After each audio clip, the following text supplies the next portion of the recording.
आज के पाठ का विषय है आधुनिक हिंदी नाटक का प्रसाद युग। प्रसाद युग से तात्पर्य है कि हिंदी नाटक के विकास में भारतेंदु जी के बाद जयशंकर प्रसाद का जो अवदान रहा उस पे हम आज बातचीत करेंगे और ये समझने का प्रयास करेंगे कि प्रसाद युग में यानी जयशंकर प्रसाद के नेतृत्व में जो नाटककारों ने नाटक को आगे बढ़ाया और उसका समय काल लगभग 1915 ईस्वी से 1933 ईस्वी या 1930 ईस्वी तक माना जा सकता है। तो ये जो कालखंड है इसके भीतर नाटक की क्या गति रही, कौन कौन सी प्रवृत्तियाँ नाटक में शुरू हुई और अपने पिछले युग से यानी भारतेंदु युग से ये नाटक किस प्रकार से भिन्न था और इस युग की क्या क्या विशेषताएं और अवदान रहा।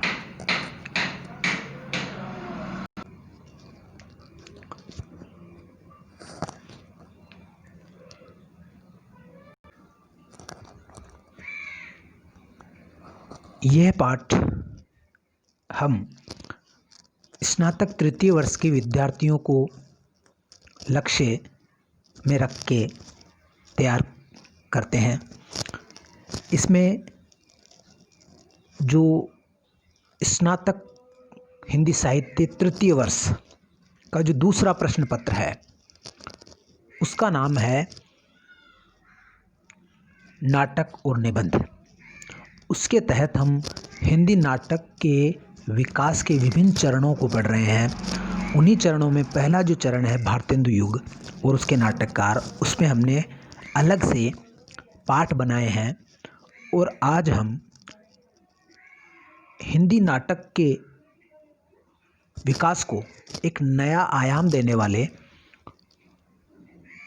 जयशंकर प्रसाद जी के अवदान पर मुख्य रूप से बातचीत करेंगे। इस पाठ को पढ़ने के बाद विद्यार्थियों को हिंदी नाटक के विकास में होने वाले मुख्य मुख्य परिवर्तनों का पता चलेगा। उस पे पढ़ने वाले संस्कृत नाटक और अंग्रेजी नाटक के प्रभावों का पता चलेगा और साथ ही जयशंकर प्रसाद जिन्होंने हिंदी नाटक को एक प्रकार से बाल्य अवस्था से अंगुली पकड़ करके किशोर अवस्था और एक चरम युवा अवस्था तक पहुंचाया, उनके अवदान का भी हमें आज के पाठ के द्वारा पता चलेगा। तो हम शुरुआत करते हैं। अगर कालक्रम की दृष्टि से देखा जाए तो प्रसाद युग का फैलाव जैसा हमने अभी बताया मुख्य रूप से तो 1915 से लेकर के 1930 और 33 तक है, लेकिन इससे पहले का जो युग था जिसको काव्य में हम द्विवेदी युग कहते हैं, वह किस प्रकार से नाटक के क्षेत्र में पिछड़ गया, इस पे भी हम बातचीत करना चाहेंगे। और प्रसाद जी का जो युग है वो काव्य के मामले में छायावादी युग था। तो प्रसाद खुद छायावाद के प्रतिनिधि कवि थे, तो किस प्रकार से छायावाद की जो स्वच्छंदतावादी राष्ट्रीयतावादी जो प्रवृत्तियां थी उनका गद्य के अंतर्गत नाटक में भी प्रभाव पड़ा, इस बात को भी हम रेखांकित करने का प्रयास यहाँ पर करेंगे।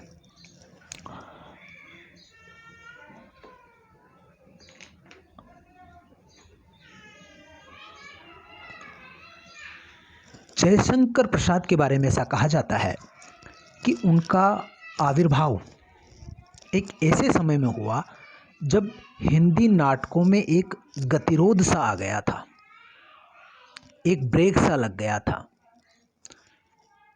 ज़्यादातर जो नाटक लिखे जा रहे थे उस समय, ख़ास तौर से मैं जिस समय की बात कर रहा हूँ वो समय है भारतेंदु जी के अवसान और प्रसाद जी के आगमन से के बीच का समय, जिसको हम द्विवेदी युग कहते हैं। तो उस युग में नाटक साहित्य विशेष रूप से कहानियों का तो उसमें जन्म हुआ और कहानियाँ, बहुत अच्छी कहानियाँ लिखी गई, लेकिन नाटक के मामले में वो युग पिछड़ गया और नाटक की उपेक्षा होने लगी। उसका कुछ कारण था और इस उपेक्षा से नाटक को फिर से एक उत्कर्ष की ओर ले जाने का काम प्रसाद जी ने किया और जो परंपरा भारतेंदु जी ने शुरू की थी उसी को एक चरम अवस्था तक पहुंचाकर एक युग प्रवर्तक का काम प्रसाद जी ने किया। यहाँ पर प्रसाद जी का अवदान ये था कि भारतेंदु द्वारा स्थापित हिंदी रंगमंच की जो परंपरा थी उसको प्रसाद जी ने एक नई दिशा और दृष्टि प्रदान की। न केवल वस्तु की दृष्टि से यानी नाटकों के विषय क्षेत्र की दृष्टि से, अपितु नाटकों की जो शैली है, जो शिल्प है, उसमें प्रसाद जी ने एक क्रांतिकारी परिवर्तन किया और ऐसा लगा जैसे कि नाटक, हिंदी नाटक अंग्रेजी नाटकों की टक्कर लेने लगा। अंग्रेजी में जो Shakespeare, George Bernard Shaw, Ibsen जैसे जो नाटककार हुए, उनकी टक्कर के नाटक हिंदी में जयशंकर प्रसाद जी ने लिख करके दिखाए।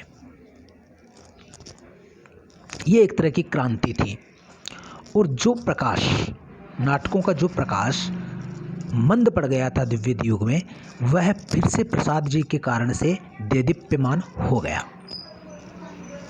इसका कारण यह था, द्विवेदी युग में नाटक का प्रकाश मंद इसलिए पड़ गया क्योंकि उस युग में कोई ऐसी बहुमुखी, समन्वयकारी और मौलिक प्रतिभा नहीं हुई जैसी कि भारतेंदु युग में स्वयं भारतेंदु हुए और प्रसाद युग में प्रसाद जी हुए। तो जो नाटक की रचना के लिए जो एक मौलिक और बहुमुखी प्रतिभा की आवश्यकता होती है, उसका उसमें द्विवेदी युग में अभाव था। तो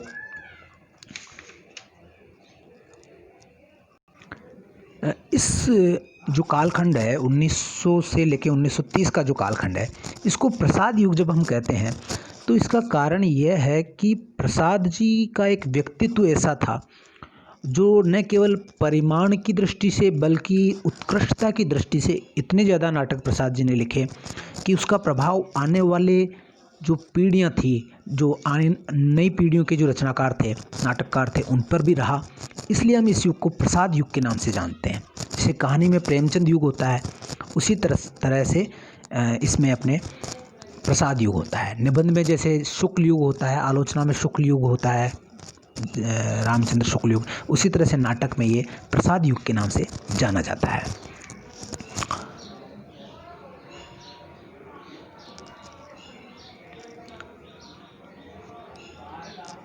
हम थोड़ा सा यहाँ प्रसाद जी के नाटकों पर चर्चा कर लें तो हम देखते हैं कि प्रसाद जी ने जो नाटक लिखे उनको अगर विषयगत प्रवृत्तियों की दृष्टि से वर्गीकृत करें तो 3 वर्ग साफ साफ बनाए जा सकते हैं।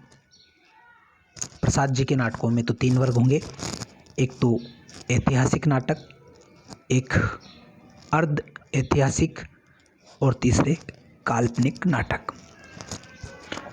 लेकिन प्रसाद जी के युग में अनुदित नाटक भी खूब लिखे गए। प्रसाद जी के समकालीन जो नाटककार थे उन्होंने अनुदित नाटक भी लिखे। इस प्रकार से 4 वर्ग प्रसाद युग के हो जाते हैं। ऐतिहासिक नाटक नंबर 2, पौराणिक नाटक नंबर 3, काल्पनिक नाटक और नंबर 4 अनुदित नाटक।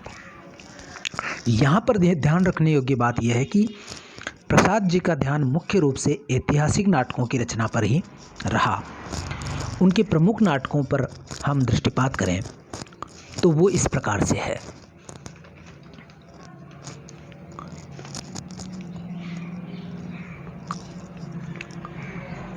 ये नाटक इस प्रकार से हैं, उनकी आरंभिक जो रचनाएं हैं उनके नाम है सज्जन, कल्याणी परिणय, करुणालय, राज्यश्री, जो नाट्य कला की दृष्टि से थोड़ी सी अपरिपक्व है। और ऐसा प्रतीत होता है कि इन आरंभिक प्रयासों के द्वारा प्रसाद जी अपने लिए नई शैली और नए माध्यम की खोज कर रहे थे। और जब उन्हें ये नाटक का माध्यम मिल गया तो फिर उन्होंने जो नाटक लिखे, 1921 में उनका विशाख नामक नाटक आता है, फिर 1922 में ऐतिहासिक नाटकों की श्रृंखला में अजात शत्रु नाटक आता है, फिर कामना नामक प्रतीकात्मक नाटक आता है, जन्मजय का नागयज्ञ जो पौराणिक नाटक है, पौराणिक कथा पर आश्रित है, वो आता है 1926 में, और उनकी सर्वोत्कृष्ट कृति जो स्कंदगुप्त है वो 1928 में आती है। प्रसाद जी की सर्वोत्कृष्ट कृति, नाट्य कृति उसको माना जाता है। एक घूट जो एक प्रकार की एकांकी है, उसमें आधुनिक एकांकी की जितनी भी टेक्निक है, विशेषताएं हैं, वो इस एक घूट में मिलती है, 1930 में आती है। और जो 1931 में उनका नाटक आता है चंद्रगुप्त। इसके अलावा यहाँ पर एक महत्वपूर्ण नाटक जो छूट गया है वो है ध्रुव स्वामिनी, जो 1933 में आता है। अब यहाँ पर अगर प्रसाद जी के महत्व का, उनके अवदान पर बातचीत हम करें तो हम देखते हैं कि हिंदी नाटक को साहित्यिक भूमिका प्रदान करने का प्रयास सर्वप्रथम निर्विवाद रूप से भारतेंदु हरिश्चंद्र ने किया। उनसे पहले, भारतेंदु जी से पहले साहित्यिक नाटकों का अभाव था और नाटकों में पारसी नाटक कंपनियों के व्यावसायिक नाटक खेले जा रहे थे जो कि असाहित्यिक और कुरुचिपूर्ण और अश्लील थे। भारतेंदु जी ने इस कमी को पूरा किया, लेकिन भारतेंदु जी के बाद नाटक का विकास मध्यम पड़ गया और उत्कृष्ट कोटि की नाट्य रचनाओं का अभाव सा हो गया। द्विवेदी युग को कुछ विद्वान नाट्य साहित्य का संक्रांति काल भी कहते हैं। एक संक्रमण हो रहा था। संक्रमण इस दृष्टि से हो रहा था कि जो भारतीय नाट्य शिल्प है या जो भारतीय नाटक है उस पर बांग्ला और अंग्रेजी नाटकों का प्रभाव पड़ना शुरू हो गया था। इसलिए इस युग में, द्विवेदी युग में, अनुदित नाटक ज़्यादा लिखे गए। खासतौर से अंग्रेजी और बांग्ला के जो नाटक हैं, बांग्ला में जैसे बड़े बड़े जो नाटककार हुए, जैसे कि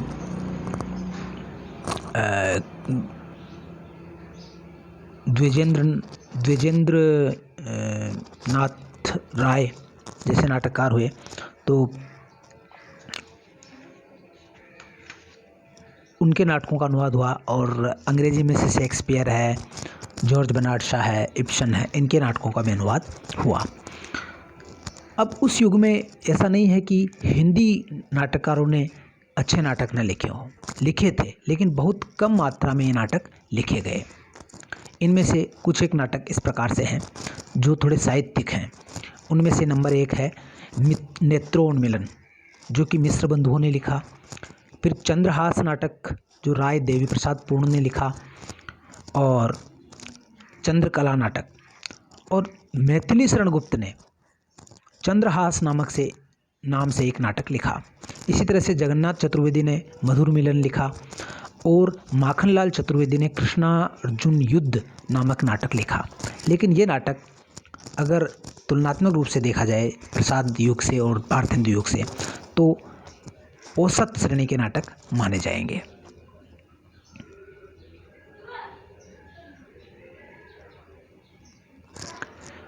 एक खास बात ये हुई कि जो द्विवेदी युग में, जो प्रसाद जी से पहले, जिसकी प्रतिक्रिया में प्रसाद जी का नाटक आया, उससे पहले नाटककारों ने जो काम किया उसमें यह था कि एक तो उन्होंने जो पुरानी जो भारतेंदु युग की जो नाट्य परंपरा चली आ रही थी उसी का पृष्ठपोषण उन लोगों ने किया। कोई मौलिकता उनमें नज़र नहीं आती थी। और जैसे कि हम जानते हैं कि ये जागरण सुधार काल कहा जाता है। तो इसमें जो आर्य समाजी नैतिकता है, नैतिकता का आग्रह ज़्यादा था, समाज सुधार का आग्रह, धर्मोपदेश ज़्यादा था और जो एक यथार्थ तत्व उसका उसमें अभाव पाया जाता था। ये उस युग की विशेषता थी। तो इस कारण से कोई मौलिक और कोई क्रांतिकारी नाटक साहित्य नहीं रचा गया। प्रसाद जी ने इस कमी को पूरा किया।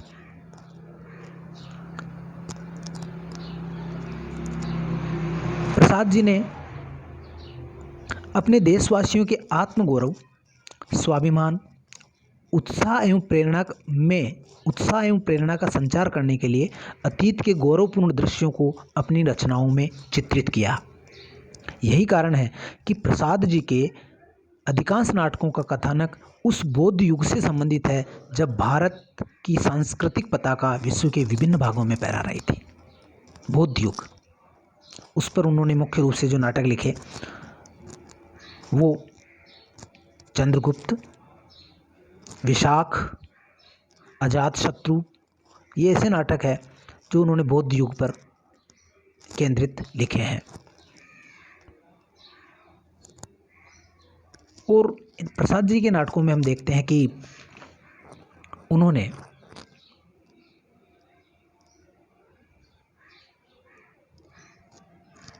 इतिहास एवं संस्कृति को बड़ी सूक्ष्मता से समन्वित रूप में प्रस्तुत किया।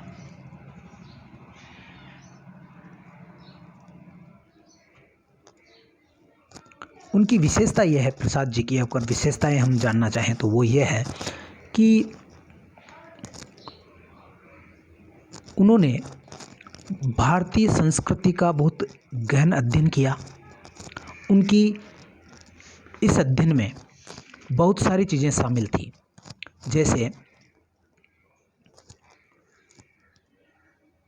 प्रसाद जी एक बहुत बड़े पुरातत्ववेत्ता थे और उनके सभी नाटकों में इतिहास का गहन ज्ञान हमें मिलता है।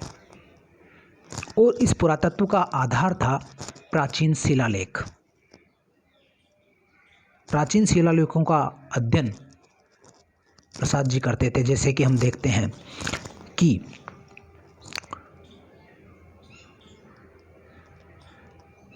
जो ध्रुव स्वामिनी जो नाटक लिखा गया है, उस ध्रुव स्वामिनी नाटक में भी एक उसकी भूमिका में उन्होंने एक शिलालेख का उल्लेख किया है। इसी तरह से उन पर जो जिन चीज़ों का प्रभाव था उनमें शिलालेख तो थे ही, साथ में पाणिनि के व्याकरण का उन्होंने गहन अध्ययन किया था तत्कालीन ऐतिहासिक समाज को, संस्कृति को, दर्शन को समझने के लिए। पातंजलि योग का गहन अध्ययन किया, कौटिल्य के अर्थशास्त्र का गहन अध्ययन किया और कथा सरित सागर और रास तरंगिणी जैसे रचनाओं का अध्ययन किया। पुराणों का उनको ज्ञान था और प्राचीन काव्य ग्रंथों का, जैसे मेघदूत आदि जो प्राचीन काव्य ग्रंथ थे उनका भी उन्होंने गहन अध्ययन किया था। इस कारण से प्रसाद जी का जो इतिहास ज्ञान है वो बड़ा ही गहन और हृदय स्पर्शी था। और अपने नाटकों के द्वारा प्रसाद जी ने ऐतिहासिक जो खोज है वो करके और भारतीय संस्कृति का सच्चा स्वरूप प्रस्तुत किया और वर्तमान की समस्याओं को भी अपने नाटकों में दिखाया। उनकी नाटक प्राय प्रतीकात्मक है, जिनमें एक वर्तमान के लिए भी इतिहास के भीतर से वो संदेश खोज करके लाते हैं।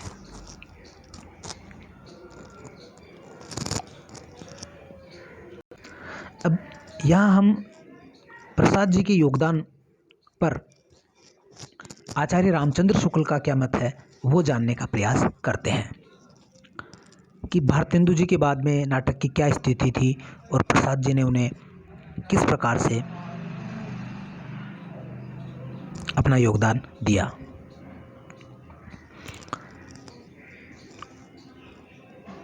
तो शुक्ल जी लिखते हैं कि नाटक के क्षेत्र में वैसी उन्नति नहीं दिखाई पड़ी भारतेंदु के बाद। बाबू राधाकृष्ण दास के महाराणा प्रताप या राजस्थान केसरी की कुछ दिन धूम रही और उसका अभिनय भी बहुत बार हुआ। राय देवी प्रसाद जी पूर्ण ने चंद्रकला भानुकुमार नामक एक बहुत बड़े डील डोल का नाटक लिखा था, पर वह साहित्य की विविध अंगों से से पूर्ण होने पर भी वस्तु वैचित्र्य के अभाव तथा भाषणों की कृत्रिमता आदि के कारण उतना प्रसिद्ध न हो सका। बंगला के नाटकों में कुछ अनुवाद बाबू रामकृष्ण वर्मा के बाद भी होते रहे, पर उतनी अधिकता से नहीं जितनी अधिकता से उपन्यासों के। इससे नाटक की गति बहुत मंद पड़ गई। द्वितीय युग में उपन्यास कहानी का बड़ा ही उत्थान हुआ, तो उसकी तुलना में नाटक पीछे रह गया। यद्यपि प्रसाद जी शुक्ल जी लिखते हैं कि हिंदी प्रेमियों के उत्साह से स्थापित प्रयाग और काशी की नाट्य मंडलियों जैसे कि भारतेंदु नाटक मंडली के लिए रंगशाला के अनुकूल 2-1 छोटे मोटे नाटक अवश्य लिखे गए, पर वे साहित्यिक प्रसिद्धि न पा सके। प्रयाग में पंडित माधव शुक्ल जी और काशी के पंडित दुगवेकर जी अपनी रचनाओं और अनूठे अभिनयों द्वारा बहुत दिनों तक दृश्य काव्य की रुचि जगाए रहे। उसके उपरांत बंगला में श्री द्विजेंद्र लाल राय के नाटकों की धूम हुई। जैसा कि मैंने पहले बताया कि बंगला के जो नाटक थे उनका अनुवाद होता था, और वहाँ के बड़े नाटककार हुए थे द्विजेंद्र लाल राय, उनके नाटकों का अनुवाद हिंदी में हुआ। इसी प्रकार से रविंद्र बाबू के कुछ नाटक भी हिंदी में लाए गए। द्वितीय उत्थान के अंत में अनुवाद ही मुख्य रूप से छाया रहा, मौलिकता का अभाव रहा। आचार्य शुक्ल का प्रसाद जी के अवदान पर क्या कहना है, उसको भी जरा हम जान लें। शुक्ल जी लिखते हैं कि एक और स्वर्गीय जयशंकर प्रसाद जी अपने नाटकों के द्वारा ये साफ झलका देते हैं कि प्राचीन ऐतिहासिक वृत्ति लेकर चलने वाले नाटकों की रचना के लिए काल विशेष के भीतर के तथ्य बटोरने वाला कैसा विस्तृत अध्ययन और उन तथ्यों द्वारा अनुमित सामाजिक स्थिति के सजीव ब्यौरे सामने खड़ा करने वाली कैसी सूक्ष्म कल्पना चाहिए। ये बात खास रूप से ध्यान देने योग्य है कि प्रसाद जी की सबसे बड़ी विशेषता यह है कि नाटकों की रचना के लिए काल विशेष के भीतर से तथ्य बटोरने वाला विस्तृत अध्ययन उनके पास था। जैसे अभी हमने थोड़ी देर पहले बताया कि प्रसाद जी का जो अध्ययन क्षेत्र था वो बहुत व्यापक था। पुराण, इतिहास, शिलालेख से लेकर के प्राचीन काव्यों का और कथा साहित्य का उन्हें गहरा ज्ञान था, और उस सारे ज्ञान का उपयोग उन्होंने एक प्राचीन वातावरण अपने नाटकों में खड़ा करने के लिए किया। और प्रसाद जी की खास बात यह थी कि उन्होंने अपनी स्वच्छंद नाट्य शैली के अंतर्गत समन्वय का मार्ग अपनाया। जैसा कि यहाँ पर शुक्ल जी लिखते हैं कि दूसरी ओर कुछ लोग ऐसे नाटकों के प्रति उपेक्षा का सा भाव दिखाते हुए बर्नार्ड शॉ आदि का नाम लेते हैं और कहते हैं कि आधुनिक युग समस्या नाटकों का है। पर यह ठीक है कि विज्ञान की साधना द्वारा संसार के वर्तमान युग का बहुत सा रूप यूरोप द्वारा खड़ा किया हुआ है, पर इसका क्या यह मतलब है कि युग का सारा रूप विधान यूरोप ही करे और हम आराम से जीवन के सब क्षेत्रों में उसी के दिए हुए रूप को लेकर रूपवान बनते चलें? क्या अपने स्वतंत्र रूप विकास की हमारी शक्ति सब दिन के लिए मारी गई? ये बड़ी एक विडंबनापूर्ण स्थिति का जिक्र यहाँ शुक्ल जी प्रसाद के समय के नाटकों पर टिप्पणी करते हुए करते हैं। तो यहाँ पर यह माना जाता था कि प्रसाद जी पर एक आरोप लगता था कि उनके जो नाटक है वो गड़े मुर्दे उखाड़ने के समान है, उनमें वर्तमान की समस्याओं का कुछ लेना देना नहीं है, ऐसे आरोप लगे। लेकिन इस आरोप का जवाब देते हुए यहाँ पर शुक्ल जी ये लिख रहे हैं कि उन्होंने उस समय की जो सामाजिक स्थिति थी उसके सजीव ब्यौरों के माध्यम से उस समय की समस्याओं में वर्तमान समस्याओं को देखा, और ये एक बहुत बड़ी बात थी। और हमारे जो सांस्कृतिक पुनरुत्थान है उसका रूप हमें उनके नाटकों में दिखाई पड़ता है। प्रसाद जी ने पाश्चात्य से समस्या नाटक की जो विशेषताएं थी, जैसे कि जॉर्ज बर्नार्ड शॉ का नाम लिया जाता है। जॉर्ज बर्नार्ड शॉ ने समस्या नाटक खूब लिखे थे,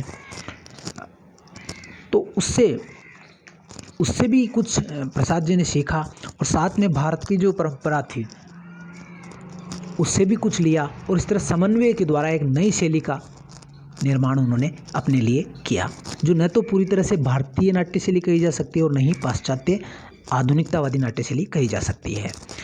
उन्होंने समन्वय के मार्ग के तहत इतिहास का कल्पना से समन्वय किया, ऐतिहासिक प्रसंग लिए, ऐतिहासिक कथाएं ली, और उनके साथ कुछ पात्र और कुछ घटनाएं, कुछ प्रसंग अपनी कल्पना से भी उन्होंने जोड़ दिए और साहित्य का दर्शन से समन्वय किया।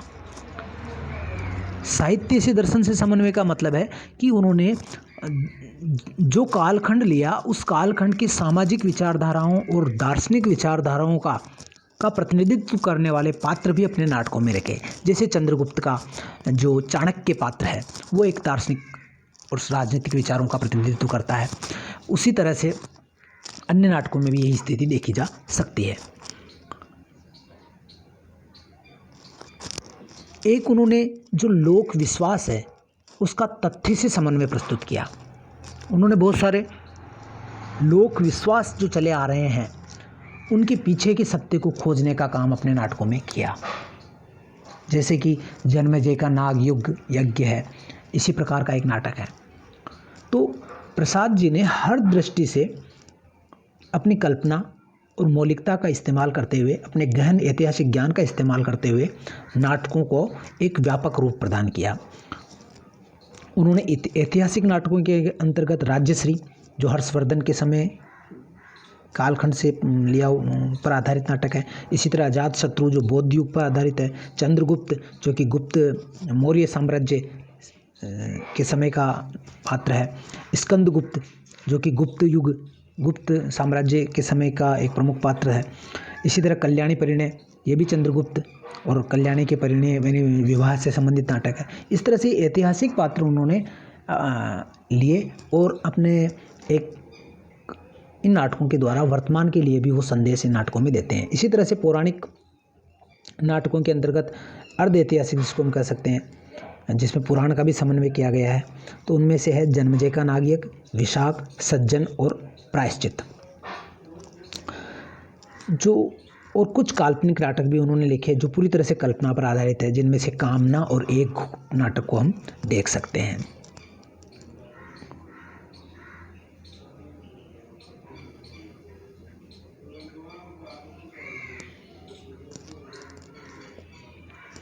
यहाँ हम ये देखते हैं कि भारतीय और पाश्चात्य नाटक में कुछ मूलभूत अंतर है। जैसे कि उस पर टिप्पणी करते हुए किस तरह से आचार्य शुक्ल जयशंकर प्रसाद का महत्व स्थापित करते हैं, उसको हम थोड़ा सा देखने का प्रयास करेंगे कि भारतीय साहित्य शास्त्र में नाटक भी काव्य के अंतर्गत ही माना गया है। ये हम पहले पढ़ चुके हैं कि दृश्य काव्य नाटक को माना गया है और उसका लक्ष्य भी काव्य के अनुसार ही रस सिद्धांत के आधार पर नाटक चलता है। अब यहाँ पर जो खास बात यहाँ पर रेखांकित करना चाहते हैं शुक्ल जी, वो ये है कि शील वैचित्र्य यानी चरित्रों की अलग अलग प्रकार की जो निरूपण चरित्रों का है उसकी बात यहाँ करना चाहते हैं। तो वह चीज़ है वो यथा तथ्यवाद या यथार्थवाद कहलाती है, जो कि यूरोप में बहुत प्रसिद्ध रहा। यहाँ पर प्रसाद जी की प्रशंसा करते हुए शुक्ल जी लिखते हैं कि हमारे प्रसाद और प्रेमी ऐसे प्रतिभाशाली नाटककारों ने उस प्रवृत्ति का अंधा अनुसरण न करके रस विधान और शैल वैचित्र्य दोनों का सुंदर सामंजस्य रखा है।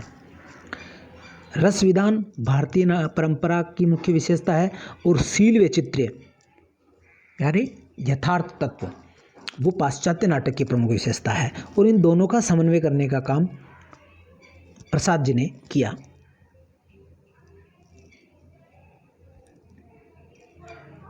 जैसे कि हम देखते हैं कि जो स्कंदगुप्त नाटक है वो एक प्रकार का उसमें इस प्रसाद जी की प्रवृत्ति को देख सकते हैं कि उन्होंने इस बात का ध्यान रखा कि उनके नाटक आधुनिक युग और आधुनिक रंगमंच के अनुकूल हो। प्रसाद जी के प्राय सभी नाटक सुखांत दिखाई देते हैं।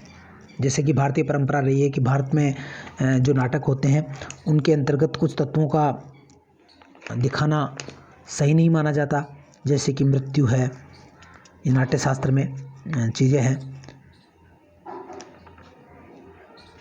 मृत्यु है, वध है, युद्ध, ये दिखाना भारतीय नाट्यशास्त्र में वर्जित माना गया है। ये दिखाना वर्जित माना गया है। इसलिए भारतीय नाटक में दुख जैसी चीज़ें नहीं दिखाई जाती, जैसे मृत्यु, वध और युद्ध, इनमें दुख होता है, तो ये भारतीय नाटक में नहीं दिखाया जाता है।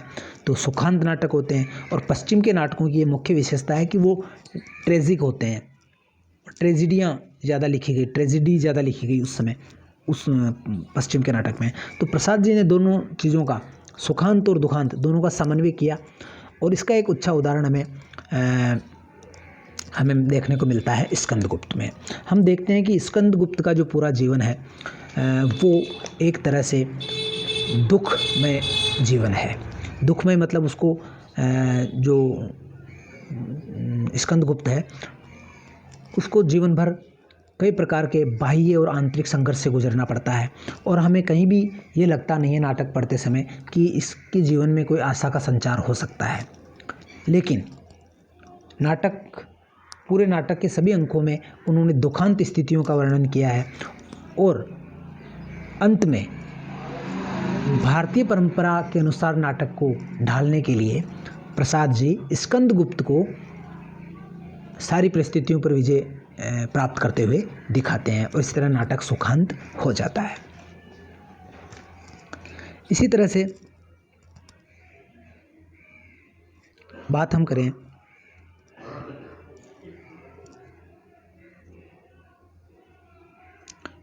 उनकी जो काल्पनिकता है उस पर टिप्पणी करते हुए शुक्ल जी लिखते हैं कि प्रसाद जी में प्राचीन काल की स्थितियों के स्वरूप की मधुर भावना के अतिरिक्त भाषा को रंगने वाली चित्रमय कल्पना और भावुकता की अधिकता भी विशेष परिमाण में पाई जाती है।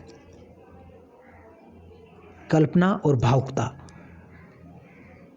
ये उनकी मुख्य विशेषता है। इससे कथोपकथन कई स्थलों पर नाटकीय न होकर के वर्तमान गद्य काव्य के खंड हो गए हैं। ये एक जो उनकी जो कमज़ोर कड़ी है उस पर उंगली रखते हैं शुक्ल जी। वो कहते हैं कि कुछ जो काव्यत्व उनके कथनों संवादों के अंतर्गत आ गया है, उसके कारण से कहीं ना कहीं जो नाटकीयता है वो प्रभावित हुई है। बीच बीच में उन्होंने प्रसाद जी ने भी गीत भी रखे हैं। ये भी एक कमी है जो शुक्ल जी दिखाते हैं कि पाश्चात्य नाटक में ये गायन वगैरह नहीं होते हैं, तो उन्होंने बीच बीच में ये गीत रखे हैं। इन गीतों के कारण से भी एक जो नाटकीय तत्व है उसकी हानि हुई है, उसको त्रुटि माना है। जैसे कि चंद्रगुप्त और ध्रुव स्वामिनी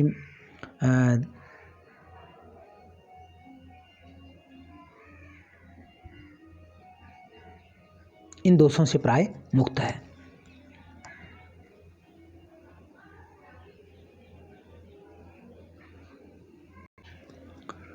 तो दोस्तों, आज हमने इस बात को जाना कि किस प्रकार से प्रसाद जी का एक महत्व हिंदी नाटक को आगे बढ़ाने में था। और इतना ज़्यादा उनका महत्व है कि प्रसाद स्कूल के नाम से एक नाटक परंपरा चल पड़ी, जिसमें कई नाटककार हुए और जो काफ़ी प्रेरित प्रसाद जी से हुए। एक चीज़ आती है समस्या नाटक, तो समस्या नाटक पे भी प्रसाद जी ने काम किया। जो आपके पाठ्यक्रम में ध्रुव स्वामिनी है वो एक समस्या नाटक है। तो ये मुख्य बातें हमने आज जानी कि किस प्रकार से प्रसाद जी का योगदान हिंदी नाटक के विकास में है, और प्रसाद जी ने किस प्रकार से ऐतिहासिक नाटकों पर अपना ध्यान केंद्रित रखा और प्राचीन समय की जो समस्याएं हैं उनके द्वारा प्रतीकात्मक रूप से ही सही वर्तमान समय के लिए भी एक संदेश अपने नाटकों में दिया।